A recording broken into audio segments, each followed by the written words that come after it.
بسم اللہ الرحمن الرحیم۔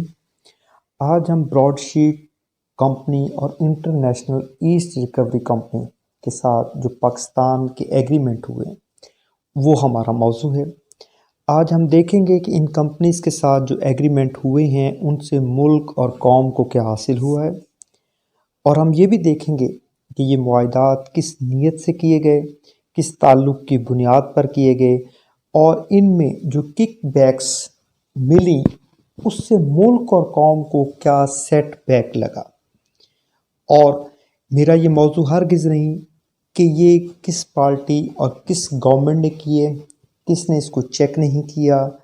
میرا موضوع یہ ہے کہ اگر ہم ان ایگریمنٹس کے دورانیوں کو دیکھتے ہیں تو 1999 سے لے کر 2020 تک کی حکومتیں اپنی اپنی حد تک اس میں ذمہ دار دکھائی دیتی ہیں۔ اور اب میں نے اس حوالے سے چند سوالات کراس ایگزامینیشن کے طور پر تیار کیے گئے ہیں۔ ان سوالات کی روشنی میں ہم حقیقت تک پہنچنے کی کوشش کریں گے۔ تو نمبر 1 سوال یہ ہے کہ جیریمی جیمز اور ڈاکٹر WF کس درجے کے وکیل تھے؟ آیا کہ وہ اس سے پہلے اس قسم کے کیسز کو کر چکے تھے یا ان کے پاس اس قسم کے کیسز آلریڈی تھے کہ نہیں؟ نمبر 2، براڈ شیٹ LLC کے نام سے آف شور کمپنی کب رجسٹرڈ کروائی گئی؟ کمپنی کے کون کون مالک تھے؟ کیا کاوے موسوی کمپنی کے مالک تھے اور کب سے تھے؟ نمبر 3، ڈیفیکٹیو ایگریمنٹ کب ہوا، کن شرائط پر ہوا؟ نمبر 4، جو 200 کرپٹ لوگوں کی جو لسٹ دی گئی اور ان کے اثاثوں کو ٹریس کرنے پر 20% جو کمیشن دینا طے پایا تھا، تو ان 200 جو کرپٹ لوگوں کی لسٹ میں سے جن لوگوں کے نام ڈیلیٹ کیے گئے تو ان سے کتنی ریکوری ہوئی؟ نمبر 5، کیا جنرل امجد اور فاروق آدم نیب کے پروسیکیوٹر جنرل اس قسم کے ایگریمنٹ کرنے کی اہلیت رکھتے تھے؟ کیا وہ ایکسپرٹ تھے؟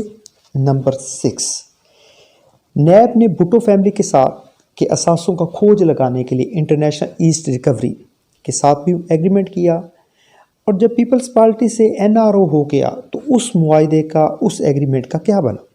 Number 7، Kaveh Moussavi Broadsheet London کے ساتھ کب سے وابستہ تھا اور کس حیثیت سے تھا؟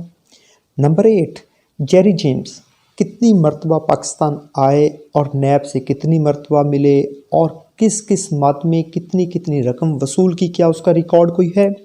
نمبر 9، ایگریمنٹ میں یہ کیوں طے نہیں کیا گیا کہ نشاندہی کے ساتھ ساتھ ریکوری بھی کمپنی کی ذمہ داری ہوگی؟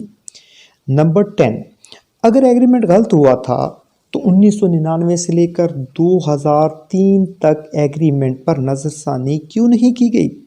نمبر 11، 2007 میں پیپلز پارٹی سے NRO ہوا تو اب ان معاہدات پر جو وقت صرف ہوا، جو ایفرٹ ہوئی، جو سرمایہ خرچ ہوا، اس کا حاصل کیا ہوا؟ نمبر 12، جب براڈ شیٹ 2005 میں LLC یعنی لمیٹڈ لائبلٹی کمپنی میں ڈیفالٹ کر گئی تو نیب نے اس وقت اس سے معاہدہ ایگریمنٹ ختم کیوں نہیں کیا؟ اور پھر نیب نے سیٹلمنٹ آؤٹ آف کورٹ کیوں کی اور اس ایگریمنٹ کو ختم کرنے کے لیے اتنی بڑی رقم یعنی $50 لاکھ یا $15 لاکھ کی ادائیگی کیوں کی گئی؟ نمبر 13، جیری جیمز نے جب نئی کمپنی بنائی تو اس پر پرانی کمپنی کی ذمہ داریوں کے حوالے سے کیس کیوں نہیں کیا گیا؟ نمبر 14، براڈ شیٹ 1999 میں بنی، 2005 میں ختم ہو گئی، کیا اس کے پاس پاکستان کے ایک کیس کے علاوہ اتنے عرصے میں کوئی اور کیس تھا یا اس سے پہلے کوئی کیس تھا؟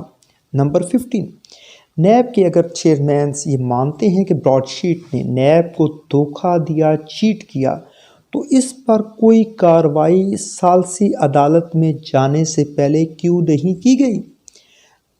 اور نمبر 16، ثالثی عدالت نے دسمبر 2018 میں پاکستان کو براڈ شیٹ کو $60 ملین جو ہے جرمانہ ادا کرنے کا کہا، اور ثالثی عدالت میں کیس پر محنت کیوں نہیں کی گئی؟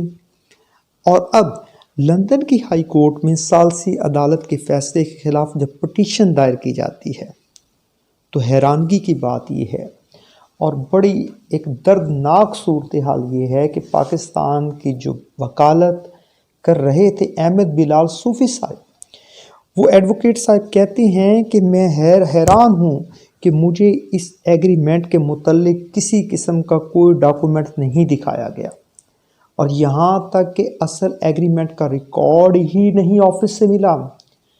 ایسا لگتا تھا کہ ہائی کمیشن نے یہ ایگریمنٹ بہت جلد بازی میں کیا۔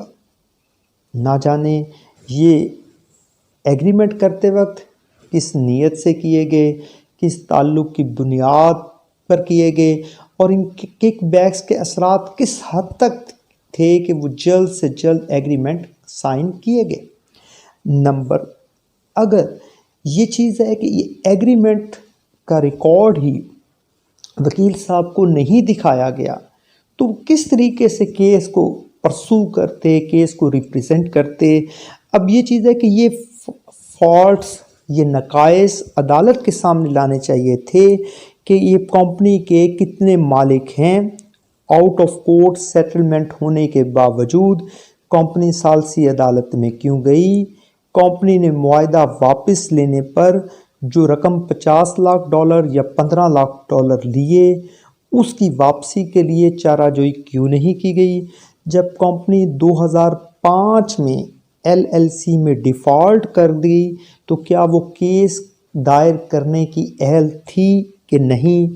یہ ساری چیزیں، یہ سارے حقائق جو ہیں یہ کورٹ کے سامنے لانے چاہیے تھے، لیکن نہیں لائے گئے۔ نمبر 17، پاکستان ہائی کمیشن کے اکاؤنٹ میں $60 ملین کس کے حکم پر اور کب رکھوائے گئے، اور عدالت کو کس نے یہ رقم نکالنے کی اجازت دی؟ اور نمبر 18، نیب نے آج تک شریف فیملی اور بھٹو فیملی سے کیا ریکوری کی؟ کیا براڈ شیٹ معاہدے کا آڈٹ ہوگا؟ اگر آڈٹ ہوگا تو اس سے حاصل کیا ہوگا، یا اس کے لیے کسی مزید نئے ایگریمنٹ کی ضرورت ہوگی؟